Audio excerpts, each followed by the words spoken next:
Hope you all are doing good in your studies. तो आ गया है नेक्स्ट पार्ट। जैसे कि आप लोगों को पता है यहाँ पे मैं करवा रही हूँ ESIC, RRB एंड नॉर्सेट के एग्जाम की प्रिपरेशन। सो जो बच्चा इन एग्जाम्स के लिए प्रिपेयर कर रहा है आज ही इस चैनल को सब्सक्राइब कर सकता है ताकि रेगुलरली आप क्वेश्चंस देख सको।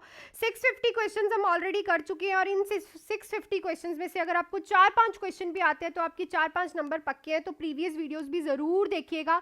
रेगुलरली 12:30 यहाँ पे वीडियो आती है। एंड अगर कोई भी बच्चा ESIC का जो 7 जुलाई को होने जा रहा है एग्जाम, उसका MCQ का क्रैश कोर्स ज्वाइन करना चाहता है, सो MCQ ESIC का क्रैश कोर्स स्टार्ट हो चुका है जो कि ओनली इन 799 आप ज्वाइन कर सकते हो इस नंबर पे कॉल या फिर मैसेज करके, जिसमें मैं आपको MCQs, test series, doubt classes and previous year paper करवाऊंगी। लाइव एंड रिकॉर्डेड बैच रहने वाला है आपका।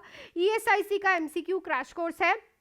सो 7973244089 पे कॉल या फिर मैसेज करके आप आज ही ज्वाइन कर सकते हैं। एंड अगर कोई भी बच्चा RRB एंड नॉर्सेट के लिए प्रिपेयर करना चाहता है सो उन लोगों के लिए भी 4 मंथ्स का जो बैच है वो स्टार्ट हो गया है जो कि है ओनली फॉर 2499, जिसमें मैं आपका बेसिक का सबसे पहले क्लियर करूंगी। एनाटमी एंड फिजियोलॉजी करेंगे, फिर हम सब सब्जेक्ट्स की थ्योरी करेंगे, MCQs करेंगे, इंपॉर्टेंट टॉपिक्स करने जाएंगे एंड टेस्ट सीरीज भी आपकी रेगुलरली इसमें आपको प्रोवाइड की जाएगी। ये भी जो बैच है आप ज्वाइन कर सकते हो 4 मंथ्स का 2499 का। इस नंबर पे कॉल या फिर मैसेज करके मेरे से बात करके डिटेल्स लेके। सो ESIC का MCQ क्रैश कोर्स बहुत अच्छा है, 20 डेज के लिए आपका परफेक्ट रहेगा क्योंकि आप हर एक टाइप का MCQ और अपने डाउट जो आएंगे इस टाइम आप मेरे साथ क्लियर कर सकते हो। टेस्ट भी आपको मिलने वाले हैं, सो आप फटाफट से ज्वाइन कर सकते हो इन 799। सो चलते हैं क्वेश्चन पे। 651 क्वेश्चन हम लोगों ने आज करना है। सो क्वेश्चन देखो क्या कह रहा है। A chronic alcoholic patient blame his family environment for his alcoholism. Which of the following defense mechanism was used by the patient? So एक alcoholic patient है, ठीक है, वो अपने अल्कोहल को पीने की जो वजह है, जो blame है उसका, वो डाल रहा है फैमिली इन्वायरमेंट पर, ठीक है, कि उसका फैमिली इन्वायरमेंट ठीक नहीं है। सो वो कौन सा डिफेंस मैकेनिज्म यूज कर रहा है? सो आपके पास ऑप्शन है denial, projection, rationalisation, sublimation. Defence mechanism one of the most important topic है साइकेट्रिक्स में से, सो आप इनको जरूर सबको करके जाइएगा। सबसे पहले तो हम डिनाइल की बात करते हैं कि डिनाइल क्या होता है। सो डिनाइल हमारा क्या होता है? Refusal to accept reality. जब पेशेंट रिफ्यूज करता है टू एक्सेप्ट रियलिटी, वो एक्सेप्ट नहीं करना चाहता रियलिटी को, ठीक है। जैसे कि कोई भी पेशेंट है, उसका कोई डायग्नोज आता है जो कि हेल्थ कंडीशन से रिलेटेड है एकदम से, और वो कहते नहीं मेरे को ऐसे नहीं हो सकता, that's the denial phase. Then हम बात करते हैं प्रोजेक्शन की।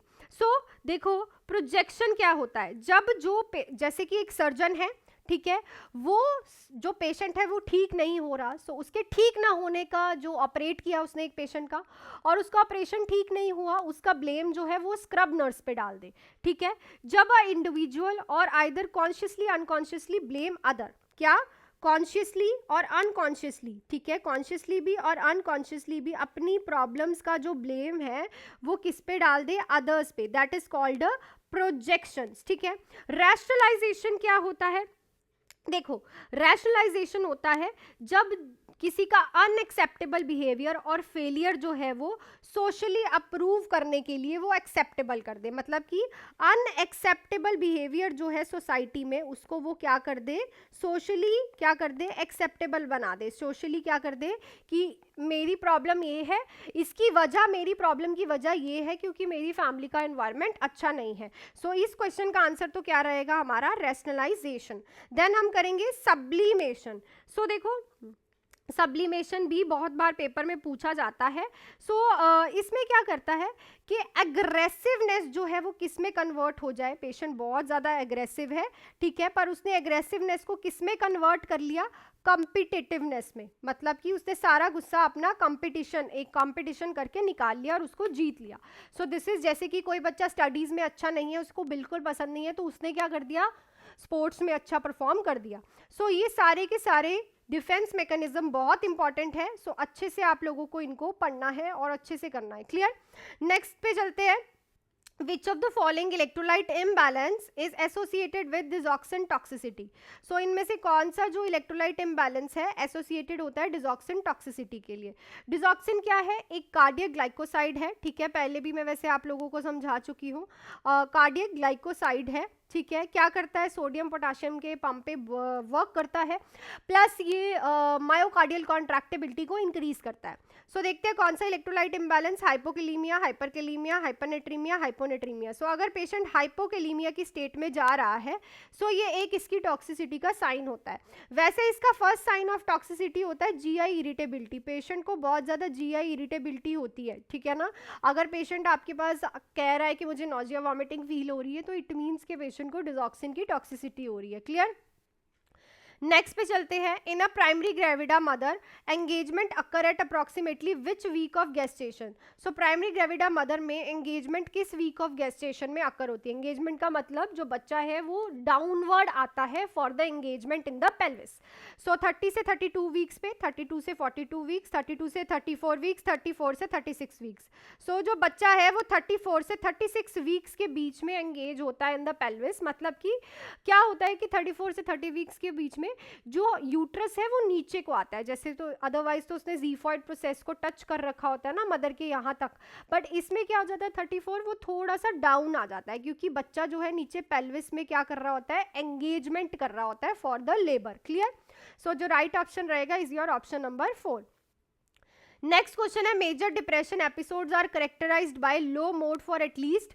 सो देखो लो मूड जो है वो मेजर डिप्रेशन वाले एपिसोड में कब तक रहेगा जिसको हम बोल देंगे कि पेशेंट को मेजर डिप्रेशन है। 1 वीक, 2 वीक, 4 वीक, 8 वीक्स। तो 2 वीक्स तक अगर किसी पेशेंट को मेजर डिप्रेसिव एपिसोड्स आ रहे हैं सो हम उसको बोल देते हैं कि इसको मेजर डिप्रेशन हो गया है। क्लियर। सो ये सारा याद रखना है। डिप्रेशन में कौन सा न्यूरोट्रांसमीटर जो है ऑल्टर्ड होता है is your SS serotonin, SSRI जिसको हम बोल देते हैं सीरोटोनिन जो है वो क्या होता है, ऑल्टर्ड होता है। प्लस डिप्रेशन में इसके जो 3 मेजर हमें देखने को मिलते हैं science, that is helplessness, worthlessness and hopelessness. इस पे भी क्वेश्चन बहुत बार डिप्रेशन में देखा गया है। ठीक है। डिप्रेशन में एक आता है ओमेगा साइन, दिस साइन इसको बोलते हैं हम ओमेगा साइन। ये जो है हमें डिप्रेसिव पेशेंट में देखने को मिलता है ओमेगा साइन। ठीक है। पेशेंट के फोरहेड पे ऐसा सा साइन बन जाता है जिसको डिप्रेशन होता है। ये साइन इसलिए बनता है क्योंकि पेशेंट बार बार क्या ले रहा है, स्ट्रेस ले रहा है, टेंशन ले रहा है, एक चीज के बारे में सोच रहा है तो उसका माथा जो है वो इकट्ठा हो जाता है। ठीक है। जिसकी वजह से ओमेगा साइन जो है देखने को मिलता है। नेक्स्ट है which of the following is a positive sign of the schizophrenia, one of the most important question है। सो इनमें से कौन सा साइन जो है पॉजिटिव साइन है स्किजोफ्रेनिया का, स्टूपर, एपैथी, डिल्यूजन या फिर एलोजिया। सो 2 साइन होते हैं, एक होता है नेगेटिव, एक होते हैं पॉजिटिव। जो नेगेटिव साइंस है वो डिप्रेसिव बिहेवियर शो करते हैं हमें पेशेंट का, और जो पॉजिटिव साइन है वो हमें एग्रेसिव बिहेवियर शो करते हैं और एक मीनिक बिहेवियर शो करते हैं पेशेंट का। सो अगर आप ये चारों ऑप्शंस पढ़ रहे हो तो जो डिल्यूजन अकेला है ये हमें मेनिक नेचर शो कर रहा है पेशेंट का, जिसमें पेशेंट एक्टिवली किसी चीज़ के बारे में फॉल्स एंड फिक्स्ड बिलीव रख रहा है। स्टूपर का तो मतलब पेशेंट बिल्कुल स्टूपर है, without any expression, without any feeling.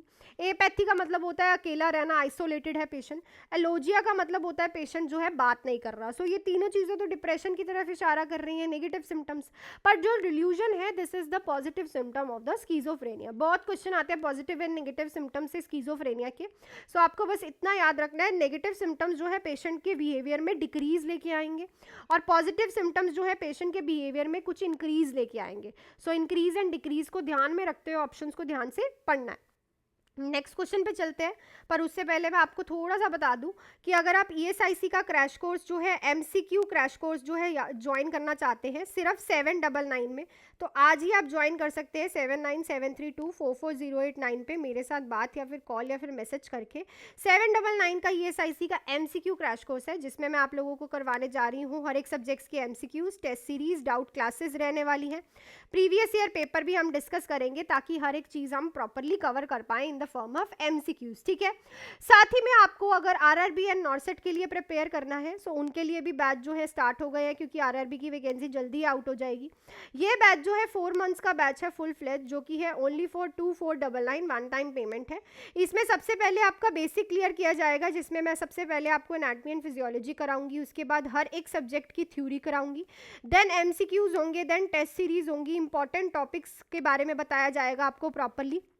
साथ ही में आपको करवाई जाएंगी doubt classes and previous year paper. So अगर आप इस पेपर के लिए भी प्रिपेयर करना चाहते हैं और मेरे साथ जुड़ना चाहते हैं तो इस नंबर पे कॉल या फिर मैसेज करके आप आज ही 2499 का 4 मंथ्स का बैच जो है ज्वाइन कर सकते हैं।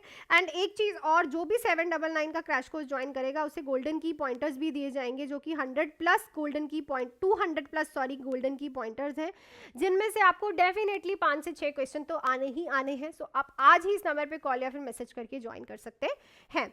सो चलते हैं क्वेश्चन नंबर 656 पे। क्वेश्चन देखो क्या कह रहा है, patient fracture is healing which is a most important nursing action for the patient. तो एक पेशेंट है, उसका फ्रैक्चर जो है हील कर रहा है, तो मोस्ट इंपॉर्टेंट नर्सिंग एक्शन इस टाइम पे क्या रहेगा? Immobilisation, calcium supplement, exercise, antibiotics. तो सबसे इंपॉर्टेंट होता है इमोबिलाइजेशन। अगर किसी का फ्रैक्चर हील कर रहा है तो उस पेशेंट को बिल्कुल ही रेस्ट प्रोवाइड किया जाता है, क्योंकि थोड़ा सा भी मूवमेंट जो है फ्रैक्चर की हीलिंग में जो है प्रॉब्लम डाल सकता है और वो हीलिंग को क्या है एबनॉर्मल कर सकता है। मे बी उसका जो बोन है वो प्रॉपरली जुड़े ना, ठीक है, या फिर ऊपर नीचे जुड़ जाए। सो इसीलिए हमें इमोबिलाइजेशन जो है सबसे इंपॉर्टेंट रहता है। नेक्स्ट है, if a patient is having a plaster cast the nurse should assess first. So अगर पेशेंट को प्लास्टर कास्ट लगा हुआ है तो नर्स सबसे पहले क्या असेस करेगी? देखो सबसे इंपॉर्टेंट तो आपको ये याद रखना है कि जो पेशेंट है उसको प्लास्टर कास्ट लगता क्यों है, ठीक है। प्लास्टर कास्ट किस लिए लगाया जाता है? फॉर द फ्रैक्चर्स, ठीक है। प्लास्टर कास्ट अगर किसी को लगता है तो हम colour of extremities, temperature, movement of toe, pallor, so हम करवाते हैं मूवमेंट ऑफ द टोज, क्योंकि अगर देखो पेशेंट का कोई भी नर्व सप्लाई में प्रॉब्लम होगा, कोई भी नर्व जो है कॉन्स्ट्रिक्ट हो रही होगी, सो उससे हमें पता चल जाएगा कि पेशेंट की ब्लड सर्कुलेशन में प्रॉब्लम आ रही है और प्लास्टर कास्ट जो है वो प्रॉपरली वर्क नहीं कर रहा और वो कॉन्स्ट्रिक्शन क्रिएट कर रहा है। So movement of the toe हम कराते हैं, जिससे हमें सर्कुलेटरी सिस्टम के बारे में पता चल जाता है और पेशेंट का जो स्टेटस है सर्कुलेशन का वो। नेक्स्ट क्वेश्चन पे चलते हैं, which of the following condition is a medical emergency that can be fatal. So इनमें से कौन सी कंडीशन मेडिकल इमरजेंसी और फैटल हो सकती है? Acute epiglottitis, cystic fibrosis, laryngo pneumonitis या फिर क्रॉनिक अस्थमा।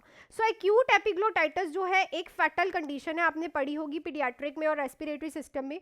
अगर बाई चांस एपिग्लोटाइटिस जो है इन्फ्लेम्ड हो जाएगा तो वो क्या कर देगा? एयरवे को क्या कर देगा? कॉन्स्ट्रिक्ट कर देगा, बल्कि कॉन्स्ट्रिक्ट नहीं ब्लॉक ही कर देगा। और एयरवे ब्लॉक हो गया तो पेशेंट को बिल्कुल भी सांस नहीं आएगी और पेशेंट सांस नहीं ले पाएगा, ना ही माउथ से ना ही नोज से। सो ये एक फैटल कंडीशन होती है एपिग्लोटाइटिस की और इसकी इमीडिएट सर्जरी की जाती है। नेक्स्ट है, which part of the mind is associated with practical reality principle. So जब कौन से पार्ट ऑफ द माइंड जो है वो प्रैक्टिकल रियलिटी जो है उसके ऊपर निर्भर करता है। प्रैक्टिकल मतलब जो सही है वो सही है और हमें वो सही ही रखना पड़ेगा। Hyper ego, super ego, ego या फिर id. So it's a super ego. Id हमें देखने को मिलती है बच्चों में, जिद्दी कि चाहिए तो चाहिए। ईगो हमें देखने को मिलती है जिनको रियलिटी के बारे में पता नहीं होता, राइट एंड रॉन्ग के बारे में ज़्यादा पता नहीं होता, इट्स अ ईगो। और जो रियलिटी को जान लेते हैं, जैसे कि जो हमारे पेरेंट्स हैं, उनमें हमें सुपर ईगो देखने को मिलती है। नेक्स्ट है, इन द पेशेंट फुट, यहाँ पे फुट आएगा, foot drop occurs due to. तो पेशेंट्स में फुट ड्रॉप अकर क्यों होता है? शियाटिक नर्व की वजह से, सुपरफिशियल पेरोनियल आर्टरी की वजह से, deep peroneal artery, brachial plexus. So इस क्वेश्चन का आंसर आप मुझे कमेंट सेक्शन में लिख के बताओगे। एनाटमी से क्वेश्चन है कि फुट ड्रॉप क्यों अकर होता है और फंडामेंटल्स का क्वेश्चन है। सो देखो, जो मैंने आप लोगों से कल क्वेश्चन पूछा था कि संकन फॉन्टेनल किस चीज़ का साइन है। सो डिहाइड्रेशन देखने को मिलती है जिन बच्चों में, उनका जो संकन फॉन्टेनल्स हैं जो वो संकन देखने को मिलते हैं। सो जिन्होंने भी डिहाइड्रेशन में लिखा था कमेंट सेक्शन में, वेरी गुड। सो आज का क्वेश्चन भी आप लोगों को कमेंट सेक्शन में लिखना है। सो that's it for this video. Question अच्छे लगे तो वीडियो को लाइक, शेयर एंड सब्सक्राइब कर दीजिएगा अपने फ्रेंड्स के साथ, शेयर कर दीजिएगा अपने फ्रेंड्स के साथ। और अगर कोई भी ESIC का MCQ का क्रैश कोर्स ज्वाइन करना चाहता है ओनली इन 799, इस नंबर पे कॉल या फिर मैसेज करके ज्वाइन कर सकता है। आप लोगों को गोल्डन की पॉइंटर्स भी प्रोवाइड होंगे जो कि 200+ की पॉइंटर्स है और इसमें से 5 से 6 क्वेश्चन तो आने पक्के ही हैं। और साथ ही में आपको live and recorded MCQ classes मिलेंगी, टेस्ट सीरीज आपको प्रोवाइड किए जाएंगे, डाउट क्लासेस होंगी रेगुलरली ताकि आपके डाउट्स क्लियर हो, एंड प्रीवियस ईयर पेपर भी हम क्लासेस में रिवाइज करेंगे। सो आज ही आप इस नंबर पे कॉल या फिर मैसेज करके ESIC MCQ का बैच ज्वाइन कर सकते हैं।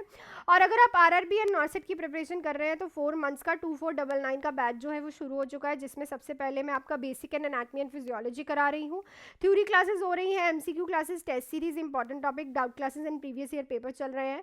ये भी जो बैच है लाइव प्लस रिकॉर्डेड ही है। आज ही आप इस नंबर पे कॉल या फिर मैसेज करके 7973244089 पे मेरे से बात करके कोई भी डिटेल्स लेके डाउट क्लियर कर सकते हैं और ज्वाइन कर सकते हैं। So that's it for this video. मिलती हूँ कल की वीडियो में। Till then do hard work, make your parents proud and all the best.